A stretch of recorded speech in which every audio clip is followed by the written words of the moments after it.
Assalomu alaykum kanalimiz a'zolari hamda YouTube kuzatuvchilari. Mana ishlarimiz davom etyapti.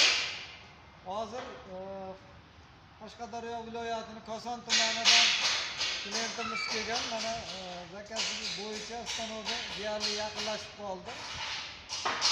Ish jarayonini qanday ketayotganini o'z ko'zlari bilan ko'rayin deb keldi. Mana xudo xolasa stanovimiz ma'qul kelib turibdi. 2-3 kun ichida xudo xolasa tayyor holatini ham syomka qilib joylaymiz. Yana bir aytib o'tadigan joyimiz, kimlardir bu stanovga olish uchun naqd pul ehtiyoji bo'lmaganligi hisobiga mana bu mahalla tomonidan ajratiladigan imtiyozli kreditga shartnoma asosida stanovlarimizni chiqaryapmiz. Kimda shunday holatda kerak bo'ladigan bo'lsa ham bemalol murojaat qilishlari mumkin.